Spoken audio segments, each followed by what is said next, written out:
जितने आस्था चैनल पर सुन रहे हो, जितने फेसबुक यूट्यूब पर कथा श्रवण करना, जितने मोबाइलों पर देख रहे हैं, प्रयास करना।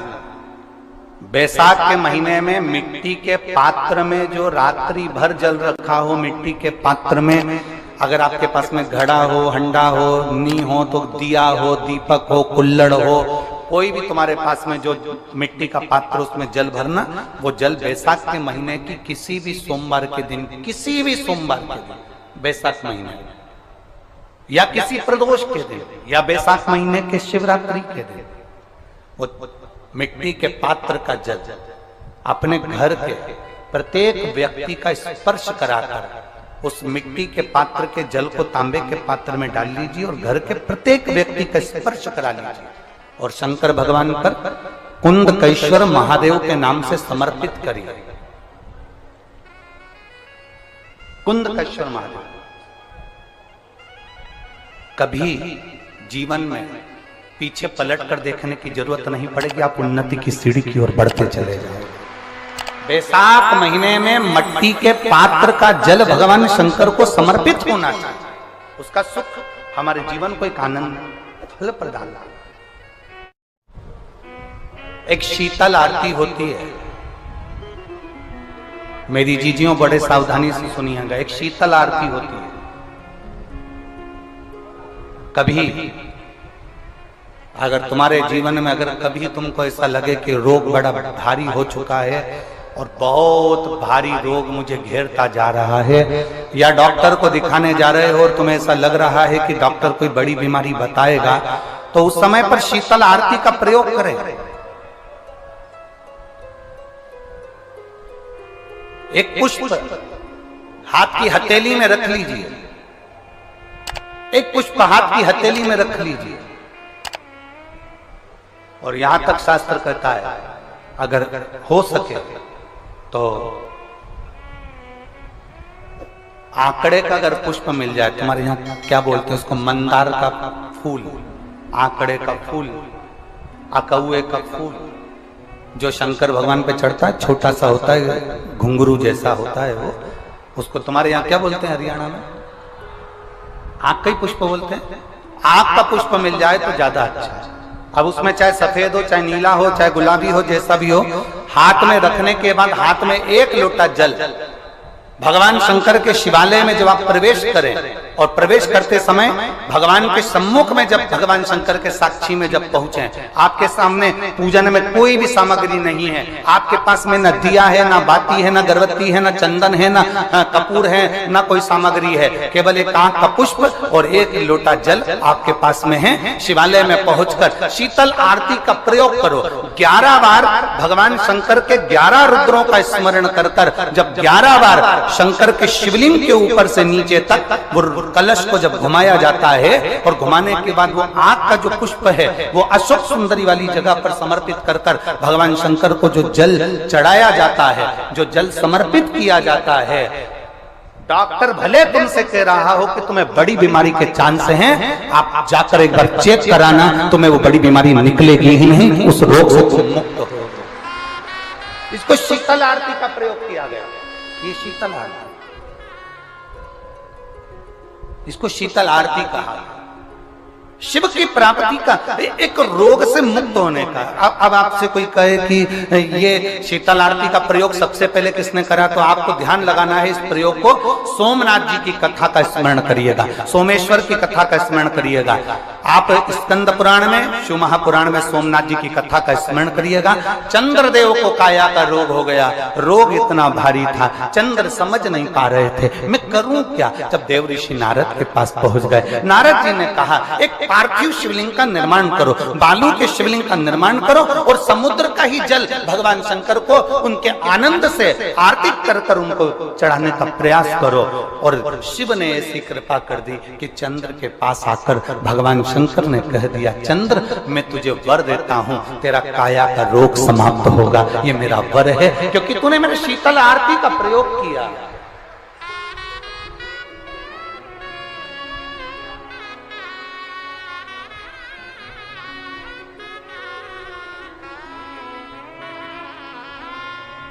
मेरी जीजियों, दो चीजें बड़ा स्मरण में रखिएगा। एक, बैसाख महीने में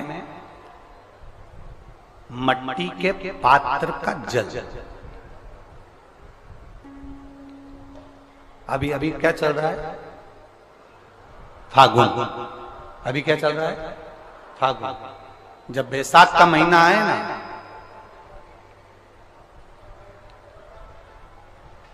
जितने यहां बैठे और जितने आस्था चैनल पर सुन रहे हो, जितने फेसबुक यूट्यूब पर कथा श्रवण कर रहे हैं, जितने मोबाइलों पर देख रहे हैं, प्रयास करना, बैसाख के महीने में मिट्टी के पात्र में जो रात्रि भर जल रखा हो, मिट्टी के पात्र में, अगर आपके पास में घड़ा हो, हंडा हो, नी हो, तो दिया हो, दीपक हो, कुल्लड़ हो, कोई भी तुम्हारे पास में जो मिट्टी का पात्र, उसमें जल भरना।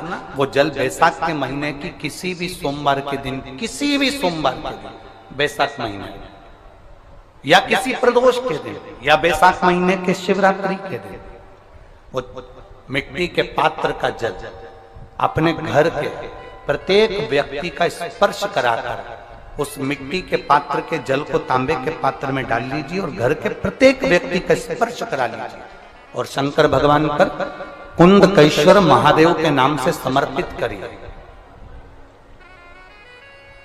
कुंदकेश्वर महादेव। कभी जीवन में पीछे पलट कर देखने की जरूरत नहीं पड़ेगी, आप उन्नति की सीढ़ी की ओर बढ़ते चले जाओगे। बैसाख महीने में मट्टी के पात्र का जल भगवान शंकर को समर्पित होना चाहिए। उसका सुख हमारे जीवन को एक आनंद फल प्रदान। मेरी जीजियों, दो चीजें बड़ा स्मरण में रखिएगा। एक, बैसाख महीने में मट्टी के पात्र का जल।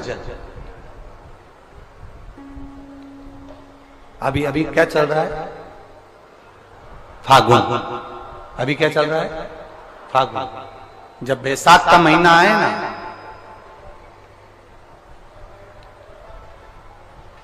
जितने यहां बैठे और जितने आस्था चैनल पर सुन रहे हो, जितने फेसबुक यूट्यूब पर कथा श्रवण कर रहे हैं, जितने मोबाइलों पर देख रहे हैं, प्रयास करना, बैसाख के महीने में मिट्टी के पात्र में जो रात्रि भर जल रखा हो, मिट्टी के पात्र में, अगर आपके पास में घड़ा हो, हंडा हो, नी हो, तो दिया हो, दीपक हो, कुल्लड़ हो, कोई भी तुम्हारे पास में जो मिट्टी का पात्र, उसमें जल भरना।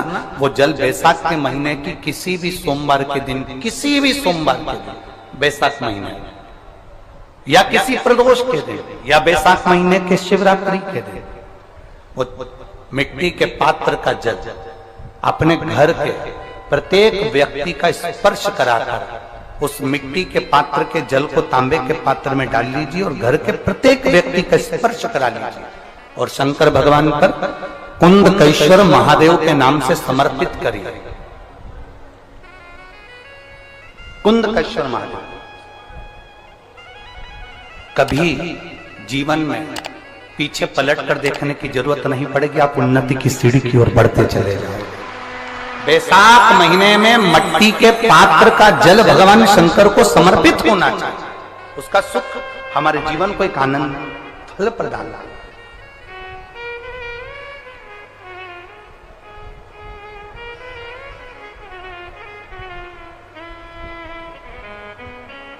जैसे कहते हैं रोज शंकर के मंदिर में प्रतिदिन जाने वाले को, और एक और चीज अपने स्मरण में रहे, अगर शिव के मंदिर नहीं जा सकते तो अपने घर में जो शिवलिंग है उस पर जल चढ़ाओ। और यदि आप अपने शंकर के घर में शिवलिंग पर भी जल नहीं चढ़ा पा रहे हो तो किसी बेलपत्री का वृक्ष हो, उस वृक्ष के नीचे भी जल चढ़ाओ। और कभी मौका मिल जाए, कभी भगवान शंकर की बड़ी करुणा हो जाए, भगवान शंकर की बड़ी उदारता हो जाए, भगवान शंकर की बड़ी कृपा हो जाए, बड़ी कृपा हो जाए, भगवान शंकर जिस दिन तुम्हारे ऊपर बड़ी कृपा कर दे, किसी सोमवार को 3 नियम बना लो। जिस दिन मेरा भोले बाबा तुम पर कृपा कर दे, उस दिन सोमवार का एक नियम बनाओ कि महीने का एक सोमवार मुझे ऐसा करना है, 3 नियम धारण करना है महीने के सोमवार को। पहला, सवेरे जाकर शंकर भगवान को 1 लोटा जल चढ़ाना है। दूसरा, दोपहर के समय पर जाकर मुझे बेलपत्री के वृक्ष के नीचे एक चावल का दाना रखकर बेलपत्री की 7, 11, 21, 108, 51 जितनी परिक्रमा आप लगा सकते हो वो लगाना है। और तीसरा, बेलपत्री के वृक्ष के नीचे और शंकर के मंदिर के दरवाजे पर मुझे एक घी का दीपक लगाना है। बस ये 3 नियम जिसने महीने में एक बार ले लिया, समझ लो उसको पीछे हटने की जरूरत ही नहीं, वो आगे ही बढ़ेगा। महीने के किसी एक सोमवार का ऐसा नियम बना लो कि मुझे 3 नियम धारण करना है। महीने के किसी भी एक सोमवार को, हम ये नहीं कहेंगे कि तुम सोमवार 5 पढ़ रहे हैं तो 5 को करो, 4 पढ़ रहे हैं तो 4 को करो, 3 पढ़ रहे हैं तो 3 को करो। तुम तो महीने का एक सोमवार का नियम बना। और मेरी जीजियों से, मेरी बेटियों से जो विदेश में रह रही हैं, जो कहीं बाहर रह रही हैं, कहीं बड़े शहर में रह रही हैं, जो रोज मंदिर नहीं जा सकते, हर किसी महीने के एक सोमवार को भी ये नियम निर्धारण थे, तो उनसे कहेंगे कि 3 महीने में एक सोमवार का नियम बना लो। 3 महीने में नहीं बना सकते तो 6 महीने में एक सोमवार का नियम बना लो। और 6 महीने में नहीं बना सकते तो 1 साल में एक सोमवार का ऐसा नियम बना लो कि मैं साल का एक सोमवार ऐसा रहूंगी कि सुबह सोमवार के दिन मंदिर में जाकर जल चढ़ाऊंगी, दोपहर में जाकर बाबा को एक अक्षत का दाना रखकर, अक्षत का मतलब है कि बाबा मेरी दिनों दिन उन्नति करना। बेलपत्री के वृक्ष के नीचे जो अक्षत रखा जाता है वो उन्नति के लिए रखा जाता है। शंकर के शिवलिंग पर जो अक्षत रखा जाता है वो रोग मुक्ति के लिए रखा जाता है। अशोक सुंदरी पर जो अक्षत रखा जाता है वो संतान प्राप्ति के लिए रखा जाता है। षडानंद कार्तिकेय की ओर जो अक्षत रखा जाता है वो हमारे बच्चों की सुख समृद्धि के लिए रखा जाता है। विनायक की ओर, गणेश जी की ओर जो अक्षत रखा जाता है वो हमारे घर में कोई मंगल कार्य आ जाए उसके लिए रखा जाता है। और जो पीठिका होती है जिस पे शिवलिंग रखा होता है, पार्वती जी का हस्तकमल, उस पर अक्षत रखा जाता है तो नारी के अखंड सौभाग्य के लिए रखा जाता है। अक्षत रखने का भी तरीका है। एक चावल का दाना कहां रखा जाता है, क्यों रखा जाता है, कैसे रखा। अब कई लोग कहते हैं गुरुजी ये शिव महापुराण में आप ये नियम बताते हो, तरीका बताते हो। हम तो उनसे कहेंगे डॉक्टर के पास जाओगे तो डॉक्टर भी गोली लिखकर ये नहीं कह देगा कि ये सारी गोली एक साथ खा जा।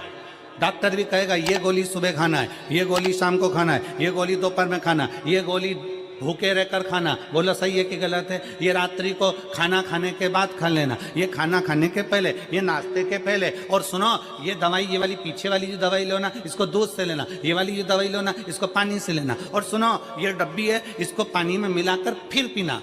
दवाई लेने का भी तरीका है, उसी तरह शिव महापुराण में एक एक अक्षत का भी तरीका है और एक एक बेलपत्री का भी तरीका है। अब मान लो कई लोग कहते हैं गुरुजी आप ये तरीका बताते हो शिव पुराण के माध्यम से, कई लोगों के मन में संशय जागता है, तो अगर हम एक साथ चावल चढ़ा दे तो उसका क्या तरीका है। तो हमारा निवेदन है डॉक्टर जो दवाई ले एक ही बार में निपटा जाए, एक ही बार में खा ले। दवाई एक बार में पूरी खा गए असर नहीं करेगी, इसमें डॉक्टर का कोई दोष नहीं है। उसने तो बताया था ऐसे लेना, ऐसे लेना। और तुमने, मैं डॉक्टर साहब ने पूछा दवाई पूरी ली, शाम की दवाई भूल गई थी, सवेरे की दवाई भूल गई थी, ये दवाई भूल गई थी। डॉक्टर कहेगा हमने तो नियम बताया था, तब तुमने नहीं खाई तो असर कहाँ से करेगी। तुम असर कब करती है, जब हम पूजन के तरीके को जान जाएं, जब हम अर्चना के तरीके को जाएं। आप साल भर का एक सोमवार निकाल लो, 6 महीने का एक सोमवार निकाल लो, 3 महीने का एक सोमवार निकाल लो, महीने का एक सोमवार निकाल लो, अपने से दिल में बन जाए तो एक सोमवार ऐसा निकालो जिसके 3 नियम धारण हो। पहला, उसी सोमवार जिसको कर रहे हो उस दिन सुबह जल चढ़ाना। दूसरे, दोपहर के समय पर जाकर बेलपत्री के वृक्ष के नीचे एक चावल का दाना रखना। और परिक्रमा बेलपत्र की जितनी तुमसे बन जाए, जितनी तुम्हारे शरीर की कैपेसिटी हो, जितना तुम्हारा शरीर चलते बन जाए। हम तो ये भी नहीं कहते कि तुम भूखे रहकर भगवान का भजन करो, हम कभी नहीं कहते। हम तो यहां तक कहते हैं, हमारे पुष्टि मार्ग में यहां तक कहा गया कि वल्लभ कुल की एकादशी करो, भले बकरी जैसे चरो पर एकादशी करो। हम तो यहाँ तक कहते हैं कि बहुत समय से कल मेरी एकादशी है, एकादशी है, एकादशी है, एकादशी है, पूरे घर को हिलाकर रख दिया, एकादशी है, एकादशी, एकादशी है। बहू टेंशन में, बेटा डिप्रेशन में, पति पपीता ला ला के, सेव फल ला ला के, मूंगफली का दाना ला ला के, काजू कतली ला ला के, सेव फल ला ला के, और सारा सामान, साबूदाना और खिचड़ी और ना चिप्स ना जाने क्या क्या ला ला के, बेचारा पति एकादशी आती है वो नौमी से चिंता में पड़ जाता है।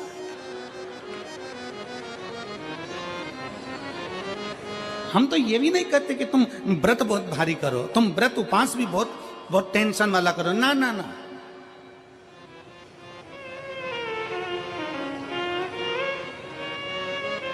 अपने को व्रत उपास भी इतना बहुत बहुत भूखे रह रहे हो, बहुत प्यासे रह रहे हो, और मालूम पड़े कि भगवान हमें मिलेगा, भगवान हमें मिलेगा।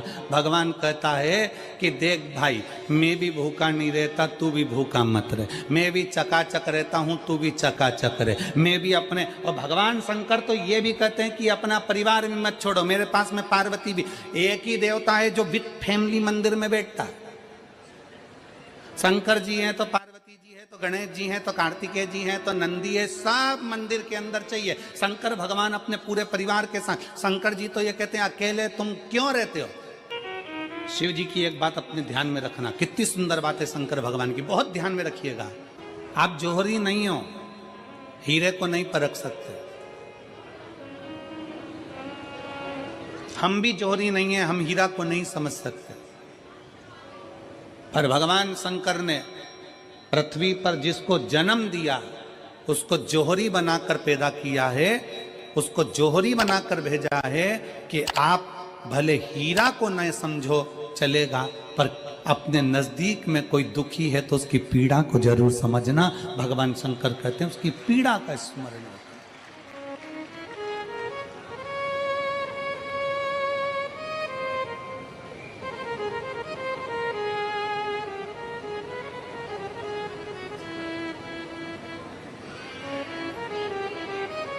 हीरा को समझो ना समझो, पर पीड़ा को जरूर समझिए। किसी के दर्द को जरूर समझिए, किसी के दुख को जरूर समझिए, किसी की तकलीफों को जरूर समझिए। पशुपतिनाथ का व्रत करते हो आप 16